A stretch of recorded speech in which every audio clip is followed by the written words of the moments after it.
Olá, galera. Meu nome é Arley Gustavo, eu sou aluno da 10ª turma de Medicina aqui do Salesiano.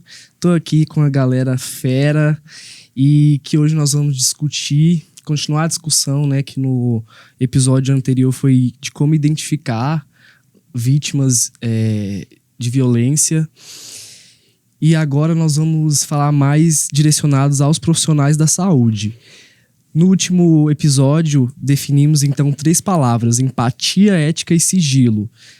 São essa a base que ali o profissional da saúde precisa ter para atender essa vítima com eficácia e não quebrar esse vínculo, porque muitas vezes nós somos vistos como um porto seguro. A atenção primária principalmente, porque é a que está mais próximo, né, ali de casa, do paciente. E para a gente não quebrar esse vínculo, é importante a gente manter essas 3 palavras, a empatia, a ética e o sigilo. E é isso, vamos abordar para os profissionais da saúde. A doutora Luciana Terra, a Nelise, defensora pública, e o Nelson, psicólogo. Então, eu acho que, igual a gente já estava falando muito, a gente acolheu, a gente respeitou o sigilo, expôs para ela do sigilo. Uma coisa que eu acho que vai ser difícil, né, para a mulher vítima de violência, ela vai sair da situação de submissão para a situação de você que doutora, é o líder. pode falar? Claro, mais próximo. Você que é líder mesmo das suas decisões, de tudo que você vai querer expor na sua vida. Então, igual a Nelise também tinha falado, é muita coisa para ela equilibrar nesse momento. Então, para ela, às vezes, tem que ser... E é quase como se fosse saindo de um, claro, um relacionamento abusivo para outro que... Peraí, eu vou decidir tudo por você? Também, peraí, não pode ser dessa forma, né? Então, é o papel que a gente tem que saber. Uma coisa que é muito comum que a gente vai fazer com certeza vai fazer, é transferência e contra-transferência. Que é o quê? Eu posso ou me apegar muito num paciente porque me remete a uma situação, né? Uma pessoa que eu gosto, ou o contrário. Como é uma situação que a gente às vezes pode falar, ela tá nessa situação porque ela quer, ela continua nesse relacionamento porque ela quer. Então, a gente tem que lembrar também que antes de a gente ser um profissional de saúde, a gente também é um ser humano. Mas a gente tem que deixar o meu interesse, ou o que eu acho a respeito do assunto, de lado, né? E eu tenho que tentar ver o que aquela pessoa precisa. Assim como uma dor, eu tenho que ver se o paciente toma dipirona, paracetamol, tem alergia, não tem alergia, o nível de dor... O nível daquela violência, que dor que gerou nela, né? E qual que é o tratamento que eu vou ter que ser feito o quanto antes e para ela o que é importante, né? E eu acho que, assim, uma coisa que eu amo, os meninos sabem, é a questão da decisão compartilhada. O que a gente hoje faz muito na questão hoje da medicina? A gente para de ser uma medicina de autocentrada, ou seja, é o médico que é o centro da decisão, o médico que é o centro daquela sintomatologia, o paciente vai falar, você vai falar o que é, canetar e ir embora. É heterocentrado, então é centrado no paciente. Nisso, junta a parte técnica, que o médico sabe, e a gente vai ter as orientações. Lembra que a gente falou até do folder, então ter esse bloquinho de orientação, para a gente realmente relembrar. E o paciente, ele vai ver daquele tipo de assistência que você quer fazer, qual que vai ser aquele momento para ele, qual que vai ser o momento oportuno, né? E a gente, usando um termo que a Anísio gostou, que eu gostei muito, e lá, qual é a nossa ideia? Ser capilarizado. A atenção primária de saúde e a gente ter essas ramificações. Então, a gente já seguir, porque a gente vai precisar de mais profissionais tendo essa visão, né? E aí eu queria também que vocês... O que vocês acham? O que vocês complementam? Qual que vocês acham dessa visão? Ou que vocês presenciaram? O profissional de saúde, você até falou, assim, ele tem ele ocupa um espaço muito privilegiado no sentido dessa discussão, né? Porque geralmente ele vai estar numa sala, né? Ele vai estar ocupando um espaço em que tem um certo sigilo, né? Assim, fora algumas situações mais inadequadas de atendimento. E vai ter uma situação assim que o paciente vai estar mais ali para falar mesmo. Então, ele ocupa um espaço privilegiado no tema, né? Da questão da avaliação, da documentação, que é muito importante mesmo, né? Até porque, assim, os profissionais de saúde, infelizmente, a gente vive em políticas públicas, né?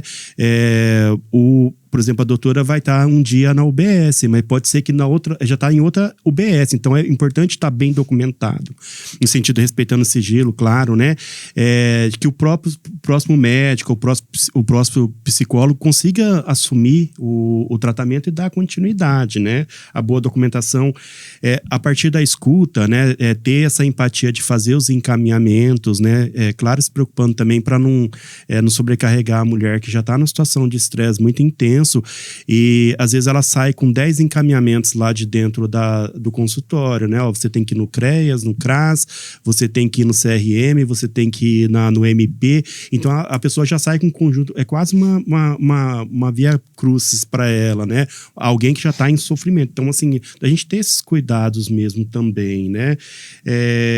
E o profissional de saúde entender também que ele é uma pessoa que ele é multiplicador das informações e do direito também, né? Ajudar essa pessoa também a entender que ela é sujeita de direitos, né? Que os direitos dela têm que ser respeitados, né? Mas às vezes a gente pensa assim, peraí, mas dentro da consulta, como que eu vou? Já são tantas perguntas que eu tenho que fazer, mas como assim eu vou abordar mais esse tema? É necessário, né? Como que a gente vai encaixar isso para reflexão de cada um, mas que é necessário.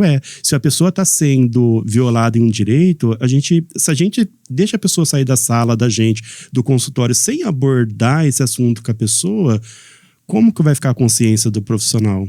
Né? Então é importante que se aborde. Olha, peraí, você está passando por uma violência psicológica, você reconhece isso?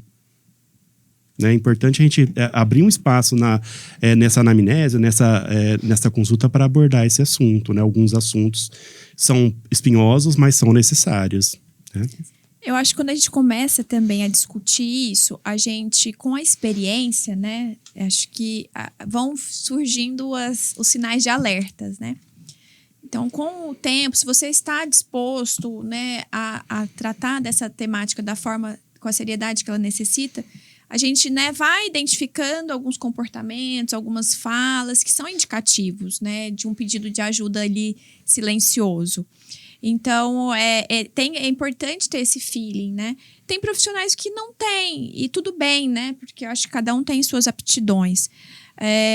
Acho importante que não haja nunca o julgamento, né? Eu acho que isso que a Luciana colocou é muito importante, porque às vezes fala, nossa, mas Dona Maria é a 10ª vez que você vem aqui e caiu da escada, né? Então, assim, vamos nos colocar numa situação de acolher, né? E às vezes as pessoas contam histórias das mais, né, tristes, e muitas vezes só o que a gente pode falar eu sinto muito. Eu acho que ninguém deveria passar pelo que você está passando, né? Eu sinto muito. E o que eu puder fazer para te ajudar, a gente vai fazer. Mas sinto muito, né? Às vezes, isso é o que a pessoa, né, já dá uma... Ela se sente vista, se sente humanizada, se sente um sujeito de direito, né? Sim. Como o Nelson bem colocou. E essa questão da documentação médica, outra questão muito importante é do sigilo dos prontuários, né? Então, assim, os prontuários trazem dados sensíveis dos pacientes. Eles não podem ser disponibilizados, nem para, por exemplo, chegou um gestor novo da saúde, ele quer analisar prontuário. Não pode analisar prontuário sem autorização da paciente por escrito ou autorização judicial, né, bem fundamentada. São dados sensíveis, então não pode. O marido chegou lá, quer saber. Não pode, tem que tomar muito cuidado, né? Isso tratado com certeza no Código de Ética Médica, na Lei de Proteção de Dados, são dados bem sensíveis e devem ser protegidos. E a gente tem que tomar cuidado com isso, porque a gente está preocupado com violência, mas se a gente não se atentar com isso, a gente pode estar cometendo violência, né? E isso encaixa em uma violência institucional, porque eu estou quebrando um direito da paciente. Eu, como representante ali, talvez da empresa, vou ali e quebro esse direito que ela tem, e aí, ela se sente ainda mais para baixo, porque ela veio de uma violência, eu cometo outra aqui, aí quem que ela vai buscar? Se ela teve coragem de buscar a saúde faz isso com ela. É triste. Isso afasta muitas mulheres da rede, não só da rede de saúde, mas rede assistencial, da rede do jurídico, da rede policial de segurança, afasta muito as mulheres, porque quando elas finalmente pedem ajuda e são silenciadas, né? Então, assim, a gente precisa ficar muito atento para a gente não ser esse agente agressor, né? Como Verdade. violentador, né? Como violador dos direitos. Sim. E nós, como profissionais da saúde, nós enfrentamos muitas problemáticas. Diversas, desde a má preparação até também, poxa, para onde eu vou encaminhar essa paciente? Poxa, eu não tenho tempo para escutar ela melhor. São diversos os problemas. E eu gostaria de saber, doutora, como nós podemos lidar de uma melhor forma no enfrentamento desses problemas. Eu acho que aí que você fala é assim, como se fosse gerenciar o tempo que esse meu paciente precisa com o tempo que é me dado, né? Então, acho que assim, é muito difícil. Muito. Eu lembro que logo que eu formei, graças ao bom Deus, a fazer terapia, né? E eu falava, eu não sentia que eu fazia o suficiente. Aí uma vez ele falou assim, você precisava de um transatlântico. Você tem uma jangada. Você vai demorar mais, mas você vai conseguir. Ou seja, assim, vai no seu tempo. Eu acho que coisas que, graças a Deus, também a maturidade traz, esse amadurecimento da gente saber que a gente não vai conseguir sanar tudo, resolver tudo em todo momento. Para tudo tem esse momento oportuno. Sabe aquela coisa, não, eu vou com tudo, eu preciso orientar tudo. Às vezes o paciente não está pronto para aquilo, né? Mas respeitar o tempo do paciente, respeitar a negativa do paciente. Outra coisa também que eu vejo que acaba sendo bastante importante, a equipe. Você leva isso para uma reunião de equipe. Olha, sempre que já aconteceu de eu ter que quebrar sigilo, eu converso com o paciente, tá? E falo, olha, isso que a senhora me falou, isso que a senhora me falou, né? Para qualquer assunto. Eu acho que é uma coisa que a gente precisa trabalhar mais. E eu consigo até um certo ponto. A senhora confia em mim? Confia que a gente vai trabalhar, que para as coisas se ajeitarem? Posso chamar tal pessoa? Então, vamos supor uma situação, chamei a minha enfermeira de equipe, que já aconteceu várias vezes. Aí ela vinha e o paciente permitia. Então, aí você fala, olha, posso levar? A gente comunitária passa, na sua casa passa? Olha, ela pode passar em outra ocasião para voltar a revisitar, te ver? O que você acha também? Passa na recepção, pede para agendar um retorno. Então, primeiro, aí nesse caso eu pediria para ter essa quebra de sigilo, falaria também, né, com a equipe. Às vezes já aconteceu de fazer com uma equipe menor, por exemplo, só a enfermeira agente comunitária, né, deixar o restante da equipe fora. E aí pensar num plano terapêutico singular, né, no PTS ali, o que a gente poderia pensar e fazer ao longo do tempo essa paciente, respeitando o tempo, respeitando as oportunidades, tá? É isso, a oportunidade vem uma vez. O paciente confia uma vez. Então, o que eu tenho que fazer? Criar esse vínculo, mostrar respeito, mostrar empatia, acolher. E falar assim, nós vamos no seu tempo e ir revisitando isso, tá? E tem paciente que é igual o Nelson falou, são coisas espinhosas, que tem que ser vistas. Às vezes eles não estão prontos. Já teve paciente que eu cheguei, oi, tudo bem? Tá tudo bem? Aí, às vezes até que eu tenho contato, não fala comigo, nem responde. Aí eu sei que não é o momento apropriado para ela revisitar, para ela me ver, para ela continuar a conversa de onde a gente estava, porque ela sabe que ela falou assim, eu falo para os pacientes que eles são os icebergs. Eu falo que vocês me falam que tá por cima, mas tem muita mais coisa embaixo. Só que assim, ela só falou que estava entalado, mas aquilo que realmente é espinhoso vai doer para ela sair. Então isso dali vai ter que ser uma coisa mais gradativa, vai ter que ser uma coisa mais devagar, né? Tem gente que chega e vomita tudo, aí tem gente que já é mais silencioso, é mais devagar. Uhum. E como que nós, enquanto profissionais da saúde, nós podemos ali na consulta, ela não está verbalizando, mas eu suspeito, como que eu posso começar uma conversa, como que eu posso introduzir esse assunto? Vamos supor, esse lado você está pensando, a pessoa, por exemplo, ela tá com uma dor, uma queixa mais psicossomática. Quando eu penso que é alguma coisa mais psicossomática, vamos supor que ela tá gerando um quadro de diarreia, um quadro de dor abdominal recorrente. Eu tento explicar para eles primeiro o porquê, assim, essa dor tem origem de alguma coisa de algum lugar. Então, não, essa sua dor abdominal, olha, não é do estômago, não é do intestino, é nada. Então, aí eu explico, eu falo, olha, corpo e mente é uma coisa só. Então, de algum lugar veio. Às vezes aqui não tá doente, mas aqui tá e a gente se manifesta. Aí eu falo para eles, olha, sabe aquela coisa,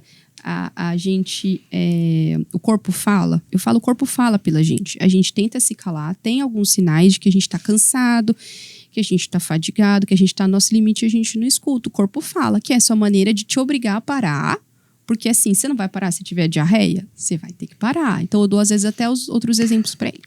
Aí eu posso falar assim, mas o que você percebeu que alguma coisa te deixa mais incomodado? Que situação que piora? Por exemplo, aconteceu hoje de uma adolescente, por exemplo, suspeita de bullying. Então, muito provavelmente pela faixa etária dela, eu pensei na escola. Quando eu vi escola, porque se não era escola, eu teria que começar a perguntar de casa, das amigas de alguma coisa. Então, aí eu começaria a questionar. Então a senhora concorda que pode não ser nada assim, aqui relacionado a nenhum órgão? Pode ser a cabeça da senhora falando, olha, já deu o que tinha que dar, vai manifestar no corpo.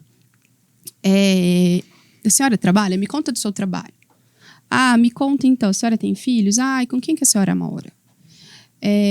Até ela começar a sentir confiança e ver, na verdade, não é só confiança, ela vê que eu estou interessada no problema dela, entendeu? Aí ela vai acabando, eu vou passo a passo, degrau a degrau, e pra ela sentir, e ela também ir se abrindo, tá? E até onde ela quiser. Às vezes ela fala, doutora, eu tô num relacionamento complicado. Aí eu posso perguntar, mas a senhora acha que isso tem tido relação com o que tá sentindo? Essa dor pode tá mostrando que não tá legal do jeito que tá? Pode, doutora.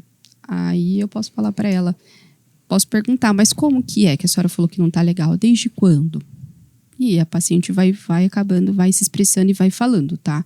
Que foi o caso das últimas pacientes que acabaram conseguindo conversar, acabaram comunicando, né? Caraca, bastante esclarecedor, viu? Gostei muito da sua fala.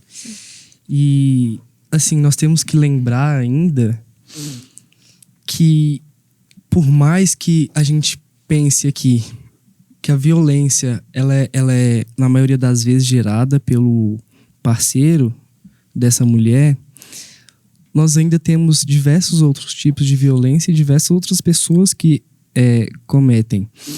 Inclusive, eu estava vendo uma entrevista que uma mulher trans, ela foi procurar atendimento por agressão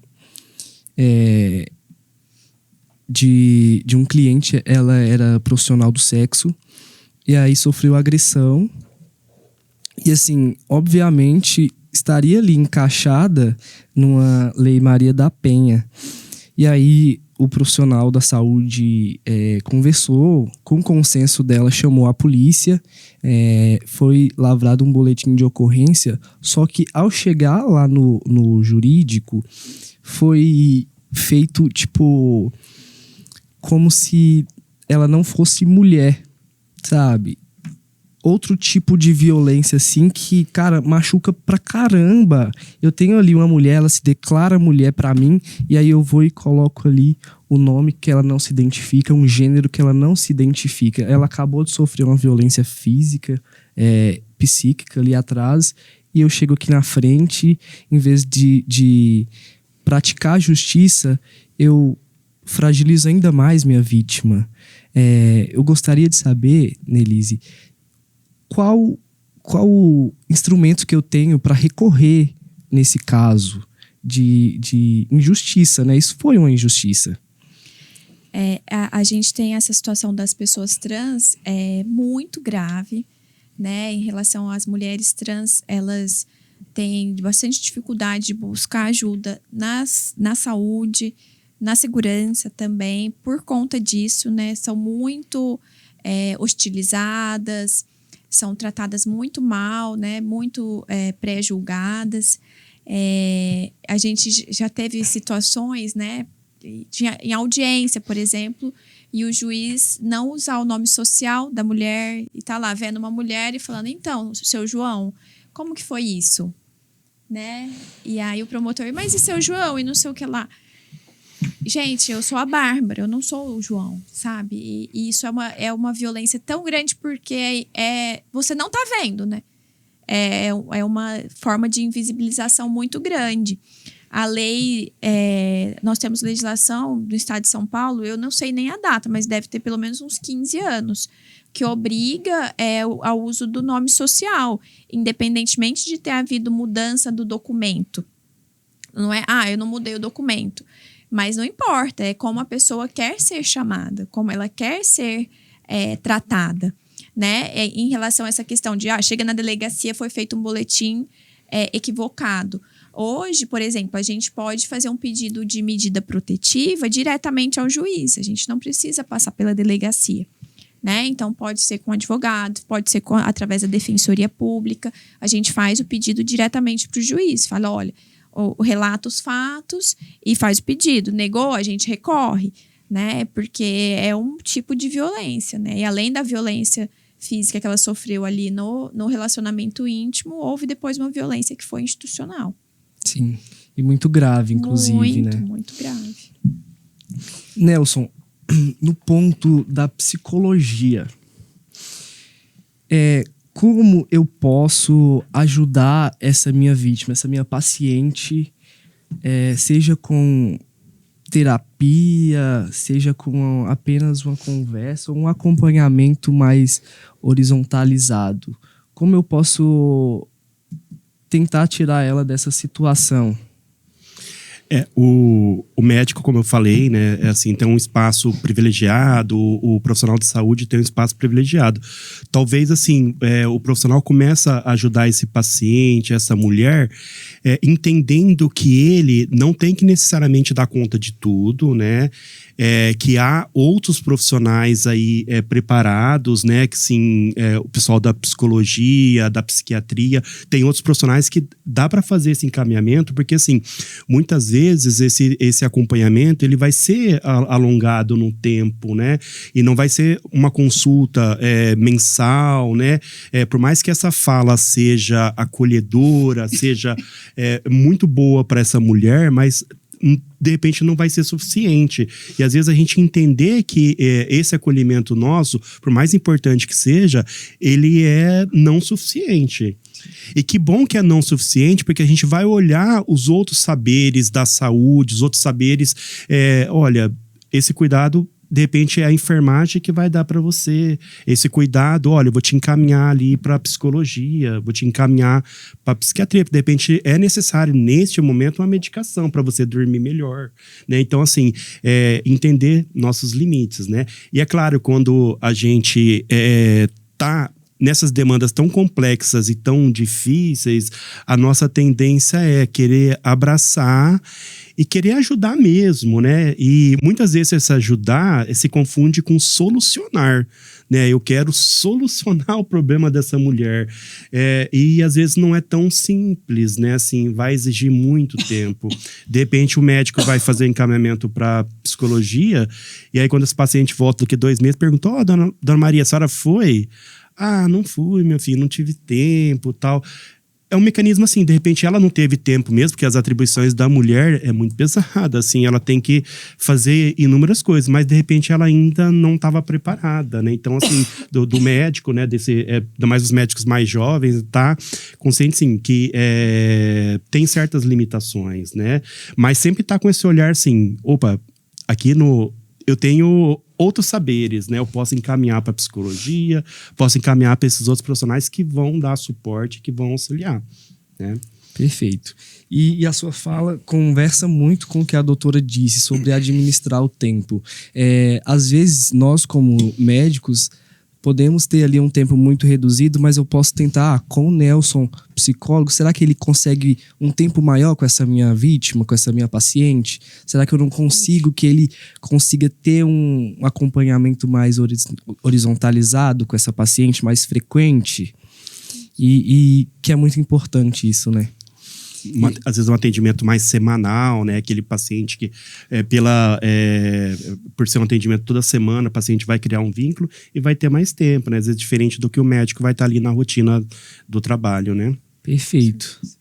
E agora vamos falar de um assunto que a doutora ama, né? E que eu também sou suspeito para falar, que é praticamente a minha paixão, que é o SUS, e da doutora também, que é da equipe Emult, e que assim é uma ferramenta que nós podemos utilizar, que pode ajudar pra caramba essa vítima, né?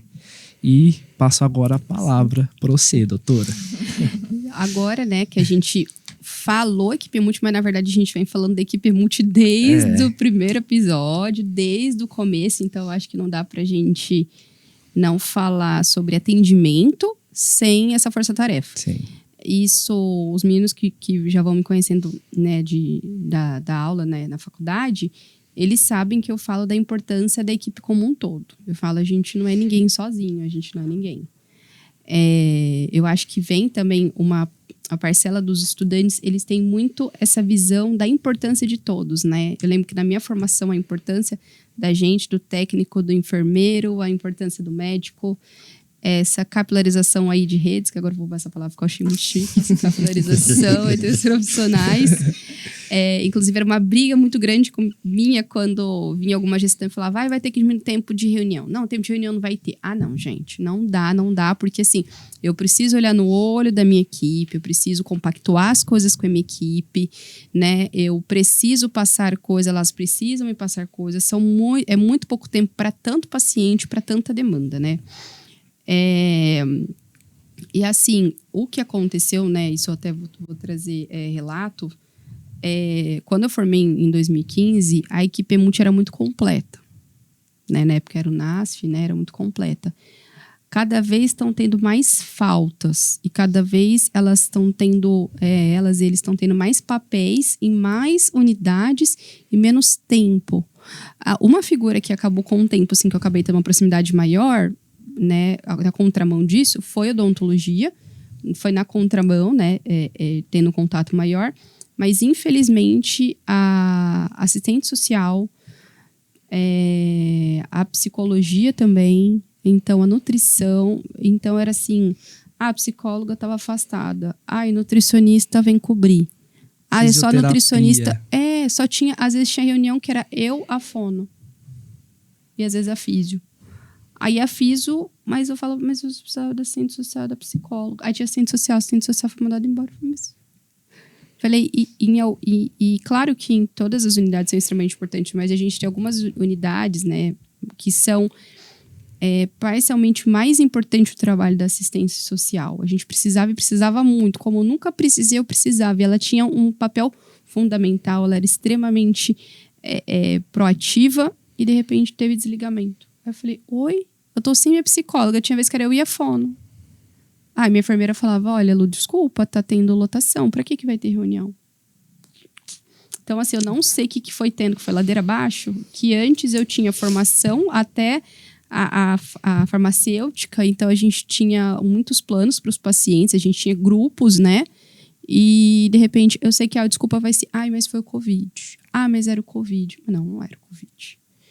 Eu sei que, infelizmente, os profissionais da saúde, eles estão tendo um adoecimento. Então, aí a gente também está tendo a falta dessa equipe, né? Acabei até viajando do tema, mas é que, assim, é muito triste quando eu preciso da equipe do Emult, mas eu vejo que os profissionais estão sobrecarregados, estão doentes. E como é que eles vão cuidar dos outros se eles mesmos estão precisando desse cuidado? E então, assim, eu senti, nesse último tempo que eu trabalhei na unidade básica, eu senti falta disso. Eu senti que nosso trabalho não foi um trabalho... deixou muito a desejar, simplesmente porque a gente não tinha como continuar. A gente não tinha com quem pactuar. Então, assim, foi muito limitado. E a gente também tinha o fechamento das faculdades, então não tinha como encaminhar para a faculdade de terapia, de nutrição, de fisioterapia, porque não tinha estágio, estava tudo fechado. Isso foi pelo Covid, mas o restante... Não sei, e não é só aqui, eu acho que é no restante de outros municípios também que estavam tendo essa dificuldade. Eu posso até... Eu acho que essa é uma discussão muito importante, doutora. Entra na discussão do SUS, né? E entra na discussão do projeto de país, né? Isso está dentro de um contexto maior, né? De um contexto de desmobilização de algumas políticas públicas que eram muito efetivas e estavam caminhando para ser cada vez mais efetivas, e de total mercantilização da saúde, né? Não estou dizendo que a saúde tem que ser... a pessoa tem que ser voluntária, não tem que... né? Não é isso. Mas a saúde, assim como a educação, não pode ser só mercadoria, né? E a gente está vivendo um momento em que não se tem interesse em fortalecer o nosso amado SUS, né? Nossa joia. Que país da dimensão do Brasil, com o tamanho da população do Brasil, consegue ter um sistema único de saúde? Isso é uma riqueza. Funciona como a gente gostaria? Ainda não. Mas se a gente continuar cada vez mais, né, não investir, não fazer concurso público, terceirizar tudo, a situação vai ficando cada vez mais crítica, né? Porque a gente vai colocando empresas no meio e muitas coisas que vão gerando que querem. E o que a empresa quer, essencialmente? Ela precisa, né? A empresa precisa de lucro. E a saúde não pode ser só isso. Por isso que a gente, como nação, optou por um sistema único de saúde lá em 88. Foram os nossos representantes que foram lá e disseram: olha, isso aqui é uma prioridade para a gente. O nosso direito à saúde, um direito à saúde universal, onde está lá dentro da saúde, vacina, a questão dos esgotos, né, de saneamento básico, são todas coisas que estão dentro do sistema de saúde, né? E a gente tem que lutar para que a gente diminua um pouco os retrocessos, né, da saúde. Sim. Porque são tempos muito complicados mesmo em relação a essa questão da saúde, distribuição de dinheiro sem critérios objetivos, né? A gente vi recentemente uma reportagem dizendo, por exemplo, que dos 10 maiores orçamentos da saúde, 9 foram para cidades do Maranhão. E o orçamento da cidade que maior recebeu foi Barretos, por causa do Hospital Amor. E aí, os números não se justificavam por número de habitantes, não dava para justificar. Então, a gente está perdendo a tecnicidade na distribuição de recursos e está tratando isso de uma forma somente mercantil. Sim. Então, é algo para a gente ficar bem atento aí nos próximos anos, para a gente fazer esse escudo de proteção a esse sistema único de saúde, que é realmente uma joia do nosso país. E nós sentimos esse impacto de uma maneira muito grande. Tanto é que em uma das aulas a gente discutindo, em uma UBS aqui da cidade de Araçatuba, tinha a meta de colher 500 citopatológicos. A UBS colheu, a empresa recebeu o valor referente àquela meta, e isso aconteceu só. Tá, mas e os diagnósticos? E as pacientes ali que eu consegui um diagnóstico, o que eu vou fazer com elas? Eu não tenho mais para onde encaminhar ela. O AME tá lotado. O encaminhamento do AME tá demorando 70 dias para um GO. Então, acaba que fica muito vago. Quem vai ver esse exame, né? Eu faço esse exame, mas quem vai ver esse exame? Justo. Pois a meta era só colher e pronto. Eu colhi e pronto, não vou fazer mais nada. Eu vou simplesmente ignorar a paciente de lado só por conta dos meus números que eu tenho que ter aqui. É bem complicado. E voltando aqui na equipe Emulti, ela é de uma importância imprescindível. Tanto é que olha a riqueza desse debate. Porque tem diversos pontos de vista aqui, né? Tanto é que a nossa metodologia hoje da faculdade se baseia nisso. Ela não é um professor que chega e passa a aula pra gente. A gente tem as chamadas tutorias, que é um médico, ele intermeia a discussão ali, mas os alunos que tem que trazer de casa, tipo, sobre tuberculose. O médico ajuda a gente a abrir o caso sobre tuberculose. E aí, na próxima tutoria, os alunos que discutem, o médico só intervém se caso tiver errado ou se estiver faltando algo na discussão. E isso é muito importante. Sem perceber quantas referências e contra-referências nós não fizemos aqui, né? E da nossa linha de cuidado do Projeto Florescer, o principal agente, né, doutora, é a equipe Emult. É a principal. Que, assim, sem ela, não teria linha de cuidado, né? Nada mesmo. E sobre a equipe Emult perder muitos profissionais, né, que antigamente era o NASF, e agora a gente tem que encaminhar para ali, para o AME e tal, tá acontecendo um atraso gigantesco, né? E aí ainda junta a privatização e acaba que perde o aspecto social do SUS, né? Acaba que nosso SUS tá ali para ajudar todos. Não, porque se eu fiz o diagnóstico de uma paciente e só vai demorar não sei quantos dias para me encaminhar ela, quem vai conseguir vai ser aqueles que têm uma condição maior, que vão procurar o particular. Sim. E aqueles que não tem como vão ficar à mercê, infelizmente. Aí que tem a equidade, né? Que a gente tem que fazer do SUS e não tá tendo uma equidade. Não. Ou seja, eu tenho que dar a prioridade para quem precisa de prioridade e, em segundo plano, para quem. Mas eu sem conseguir, entre aspas, fragmentar o meu paciente, né, ao tratamento do meu paciente e pactuar quais que são o papel de cada um, como é que eu vou fazer uma função que eu não sei? Eu não sei o trabalho, eu sei a importância do trabalho do psicólogo, mas eu não sei fazer uma TCC. Como é que eu vou conseguir ocupar um espaço que é insubstituível? Então, todo mundo dessa equipe é extremamente indispensável. Né? E pra gente falar, vamos fazer um bom trabalho, ela tem que estar completa. Verdade. Realmente. E sobre a linha de cuidado, doutora, que a gente no projeto visa construir. Como a equipe em si, ela ajuda a não seria construir, porque a base é a equipe Emult, né? Mas como ela faz a manutenção dessa linha? Quer que eu aproveite e já coloque? Por favor. Vamos? Já consegue colocar? Aí aqui, ó, na nossa linha, imagina assim, a porta de entrada pode ser qualquer uma dessas. O paciente, a gente pode ter um paciente que ele é uma queixa silenciosa, mas a gente acaba instigando, acaba conversando, acolhendo e é se falado. Ou um paciente com uma queixa mais aguda, né? Um caso de violência ali, que foi no momento, uma violência sexual, infelizmente estupro, estava deambulando pela rua, que infelizmente acontece. Então, ela pode apresentar no PS, ela pode se apresentar na UPA, ela só pode se apresentar na UBS. O que acontece? Por que a gente fala aqui do Emult, que o Emult também é extremamente importante? Aqui, o certo já teria ter toda a visão do biopsicossocial. Eu ter como acolher todo o biopsicossocial. Se eu estou num PS, eu consigo referenciar para o nível primário, para essa paciente, para saber de onde que ela é e conseguir referenciar. Referenciando isso, a pessoa que é o chefe da equipe, que é a enfermagem é o chefe da equipe, ele acaba acolhendo essa paciente, né?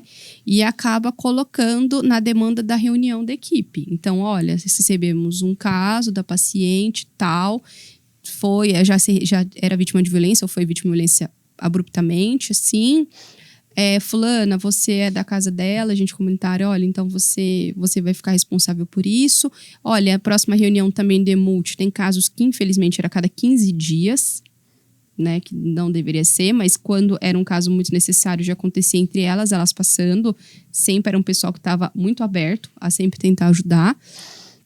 Então, a gente, de novo, fragmentar o cuidado desse paciente e pactuar com a nossa equipe, né, que a gente cria esse PTS, Projeto Terapêutico Singular desse paciente, curto, médio e longo prazo. Ou seja, eu vou compactuar algumas coisas com o meu paciente, mas eu também preciso com a minha equipe, tá? O que acontece? Esse paciente também que a gente vê agora, quando eu estou na regulação, que a gente sente uma grande dificuldade, é ter uma boa conversa da comunicação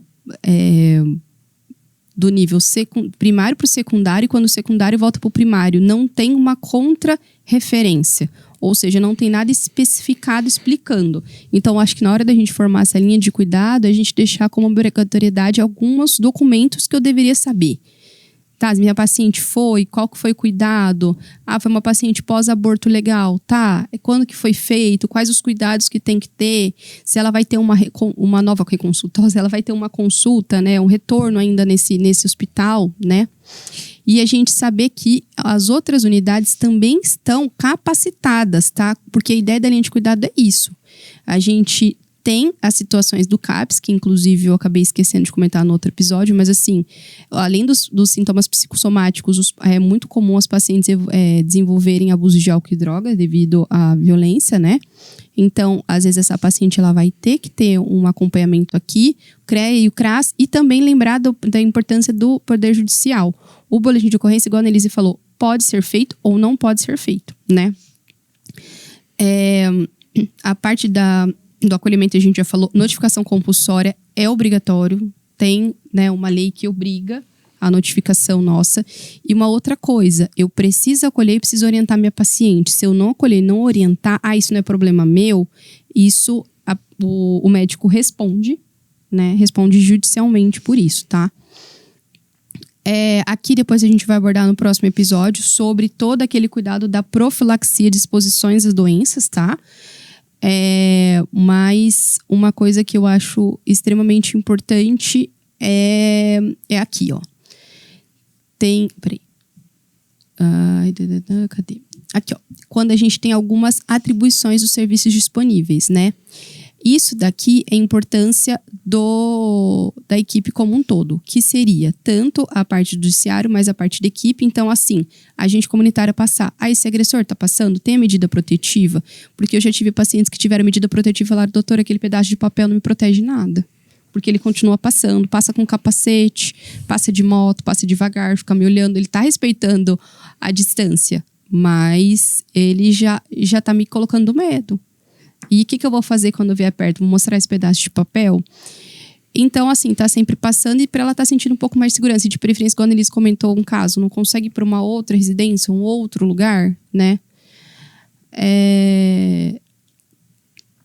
Aí que como seria o segmento, né, da mulher. Lembrando que, igual a gente falou, imagina uma situação de um pré-natal tardio. Já teve caso, sim, começou um pré-natal tardio e foi devido a vítima de violência, né? Não, a concepção não foi vítima de violência sexual, mas sofreu violência e aí acabou retardando e muito. Começou com 34 semanas e ainda tinha diabetes gestacional. Já tinha diabetes, né, previamente. Foi uma gravidez extremamente risco, graças a Deus, o bebê nasceu super bem, um menininho, né? Mas aí a gente teve que chamar todo mundo quanto antes para conseguir fazer esse cuidado, tá? Mais alguma coisa? Porque você tá no dia a dia, né? Você tá estagiando nessas linhas. Você quer complementar alguma coisa dessa visão dessa equipe multi aqui? Doutor, eu achei perfeito sua fala. Eu amei e eu gostaria de saber se vocês têm algo a dizer. Eu acho que ficou muito bom, muito bem explicado, muito bem abordado pela doutora Luciana. Mas é que a linha de cuidado já é autoexplicativa. Não fui eu, não. Bom. Não fui eu, não. A linha de cuidado já é super autoexplicativa, já é um guia de bolsa que dá para todo mundo ter, Esse projeto né? de vocês ficou muito bom mesmo, excelente. Eu cheguei depois do projeto delas, é sensacional. Merece mesmo.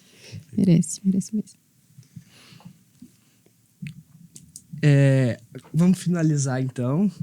Foi uma discussão muito rica, né? Caraca, acho que aprendi pra caramba. E foi um prazer estar com vocês. E é isso. Destacar a importância de nós, profissionais da saúde, né? Como a Annelise disse, a maioria das queixas chega pra gente. E aí é a gente ter a ética, a empatia e o respeito com essa paciente, o sigilo, né?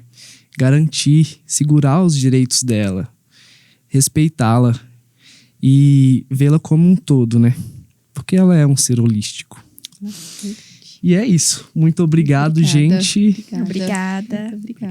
E tamo aí no próximo episódio, né? Espero que vocês de casa acompanhem. Foi um prazer.